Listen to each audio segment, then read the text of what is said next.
Well, it's come down to this. This is a fuck situation.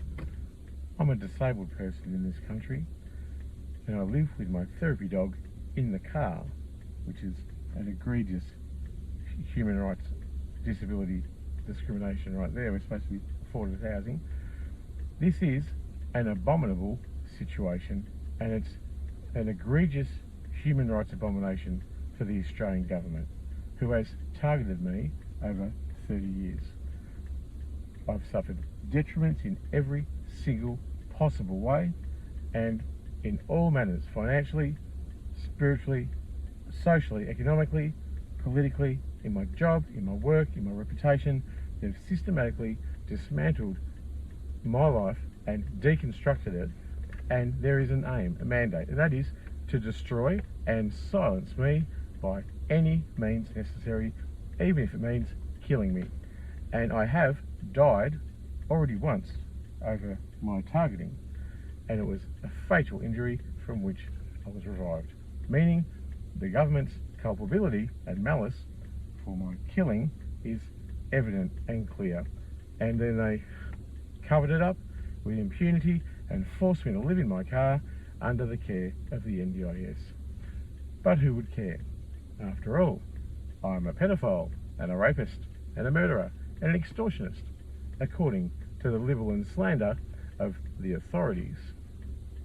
But the problem with the authorities is that they're corrupt, and they're only doing whatever it takes, real or not real, true or false, moral or not moral, in order to preserve the corrupt status quo.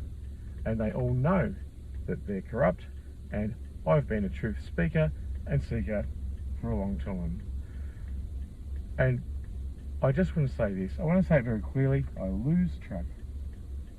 I am accusing the federal government via Bill Shorten of ordering my assassination. And it happened in Port Macquarie. Firstly, so much has happened. Bill Shorten caused my exile by weaponising police. I've never been able to report a crime to police, and every police officer is in breach of their fiduciary obligations and the very reason they're police officers, because I can't report crime. That victimises me in a particular way that's different to everyone else. They've made me a missing person 5 times across 2 states, and they've overseen my hospitalisation 10 times. And they enforce chemical restraint, abuse and battery with chemical restraint by a hospital when the hospital force inject me, and they are there to watch and gawk as I get, my mind gets bloody castrated with chemicals, which is a fucked thing, and it's a reprisal for being a rejected whistleblower. I am a whistleblower. Under the PID Act, I should get protection. Instead of getting protection, I got political targeting, and my whole life is a political reprisal. I'm a gay, disabled whistleblower who's unprotected under the PID Act, and the government orchestrated and ordered my assassination. And they did it with impunity and the full backing of police, New South Wales Police, and everyone who was in on it. Now, I whistleblow on that. I'm a doctor of philosophy, and I documented all the evidence and I published it. I begged an NDIS provider to report this evidence to federal police, and he did. And I escaped 2 more assassination attempts because Lebanese criminal networks who were poised as NDIS providers, who weren't NDIS providers at all, were sent to erase me, and I had to escape, and I did so numerous times with the dog in the car and fucked off. Nowhere to go, no home to go to. My family's exiled me. My mother's got an AVO because, I'm violent or whatever. And so I'm on the run and literally nowhere to go. This conspiracy's got the cooperation of the police, and it's got the cooperation of every politician in federal parliament, because I've emailed all of them many times, and everyone has neglected to meaningfully intervene in my dreadful situation of designed poverty of obstructed legal aid and of general disadvantage. And the only people left in my life are the ones obligated to care for a disabled person. The NDIS, they are an agency who is actively targeting me. They've locked up my funds, they don't help me, they've left me homeless. The people the whole team of people that were supposed to help me, they're all paying themselves, but I'm still homeless and I am in a dreadful situation. How very dare all of you politicians believe the libel and slander of things that have never been tested in a court of law or given due process, i.e. I'm a rapist and a pedophile, because that's what the V2K audio harassment says to me, and that's from the authorities, a covert military grade application used in warfare, and also a legitimate way that the government uses to torture dissidents and maintain plausible deniability that they're crazy, and in order to further scapegoat them and delegitimise their concerns. So I've been abused, neglected, tortured, surveilled, harassed, gang-stalked, and I have suffered incredibly at the hands of this government. I've died once, and then I was tortured and exiled, and then when I didn't die via suicide, which is the aim, to silence me, even if it means my death, and then an assassination attempt was called, and I'm accusing the government of doing that right now. And there must be a response to that very serious accusation, which would render Australia not a democracy, but a authoritarian, totalitarian rule who murders gay, disabled, unprotected whistleblowers and dissidents. And that is a tyranny that I can't accept. I also can't accept, I live in this car and the V2K is in the dash, and they narrate to me maddeningly over months and months and months. They comment on everything I'm doing, and you might well say that their voices in my head. And that's your limitation, and that's your deficiency in knowing how this conspiracy works, because they are doing it with impunity, with a coordinated, intelligent way of attacking me, which has got a black budget in the government, and it's many tens of millions of dollars every month in order to silence me. And I live in abject poverty, with barely begging to survive for years, and there is a $1 billion campaign with which to guarantee complicity of every lawyer, politician, cop, public official, all my family and friends, and the entire media landscape. The budget to sustain that kind of corruption, which is endemic and systemic and deeply ingrained, is mind-boggling. That money could go to needy people, it could go to people, it could go to anything, you know. But they're spending it on silencing me because I'm a true speaker, and I personally am an existential risk for the corruption in this country. And the caveat they're using in order to get people to turn against me and sustain my isolation and get people to turn away is that I'm a pedophile and I'm a rapist. Let me correct you on those things. I'm not attracted to children. There are no child abuse victims to do with me. Absolutely. It's just not possible. It hasn't happened. The rape allegations, I did have regretful sex when I was 19 to lose my virginity, and I've just found out via the NDIS provider who confirmed the assassination attempt because he was told about the sting operation. The federal police then intervened to stop the murder because I published the evidence and they would have had blood on their hands.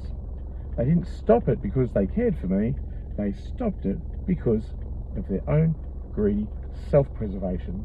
And it was just a casualty of a happenstance thing that I happened to survive.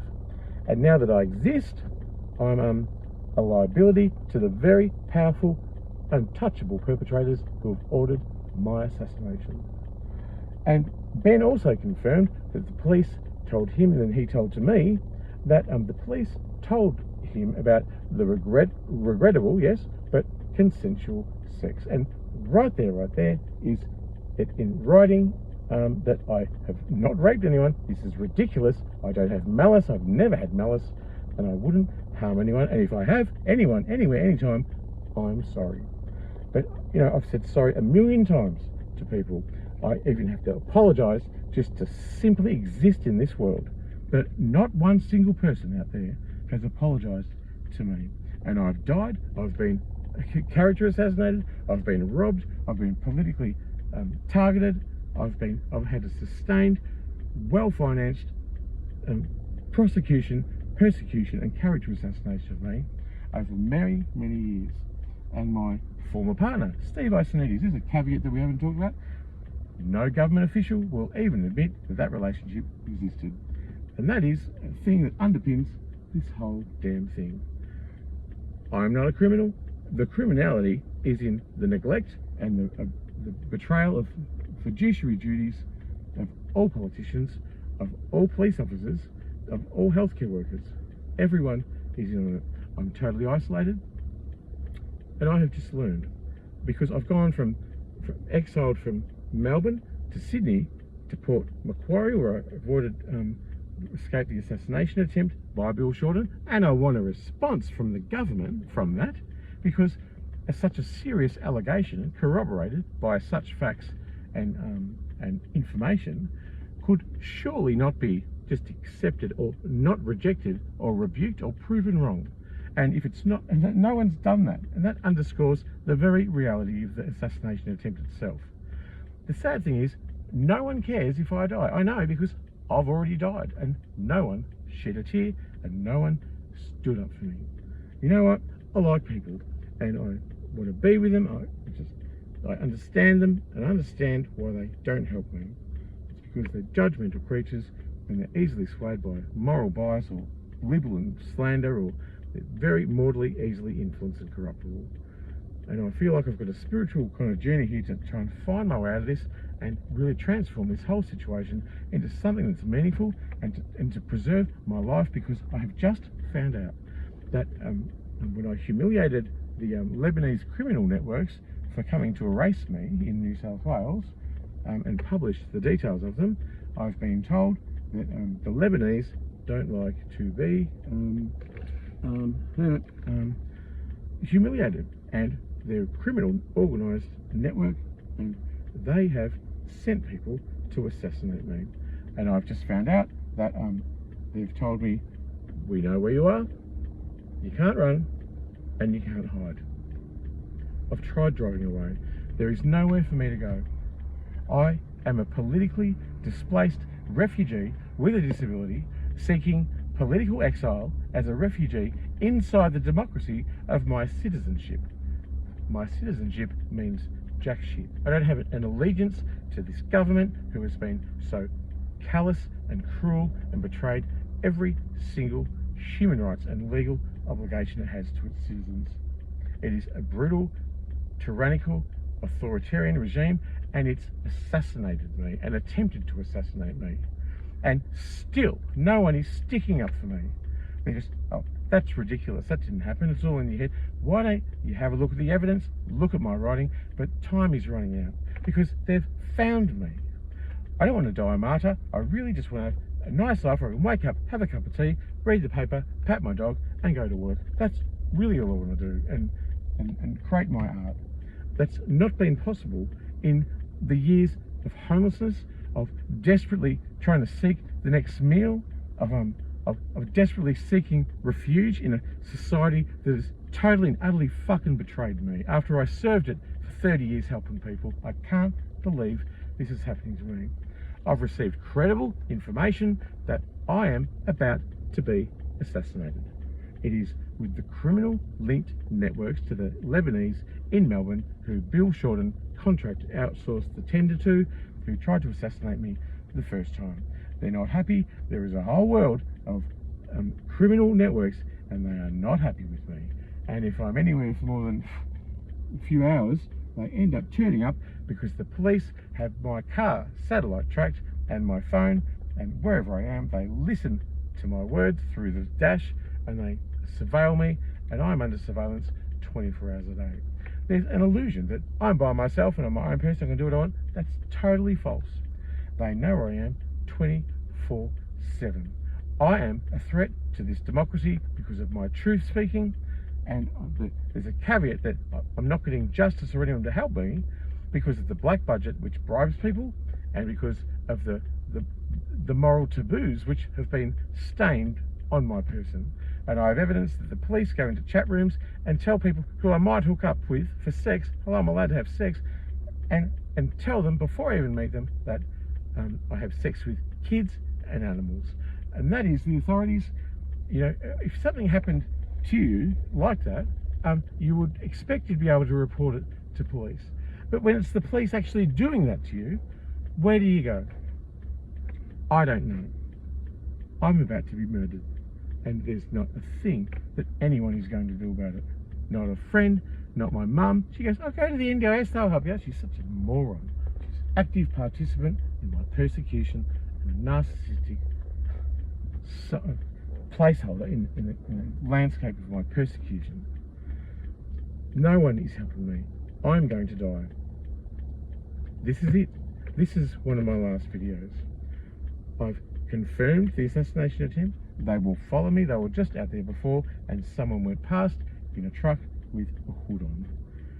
I was only 4 days ago. I was at McDonald's typing away, trying desperately to get some justice, and someone came out with a gun, shot it in the air, and then shot it at the ground, motioning towards me. I got out, I called the cops, and they like to vilify me for mental illness to the exclusion of every other fucking single element to the story. They know that this is about to happen. The government knows that this is about to happen. There's links with the underground and the criminal networks. They work in tandem. And there's nothing anyone can do.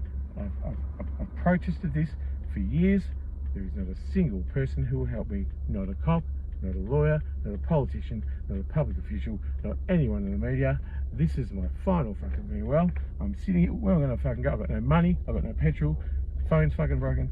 I am absolutely a sitting duck, made vulnerable as a disabled person in this country, and I crunched the data of all the data I have, and this is the single most egregious human rights violation of a disabled person and a whistleblower that this country has ever witnessed.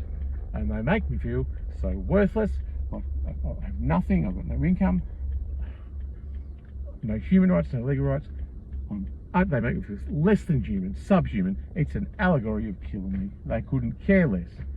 But the fact is, I'm one of the most important people in this country for justice and democracy, because I speak the truth and I can expose the corruption, and that puts the corrupt power structures right at risk, and my very existence as a liability to their murder. I bid you farewell. There's a pay ID below. If you can give some petrol in, it's got a chance to run away. I'd really appreciate it. I'm going to die.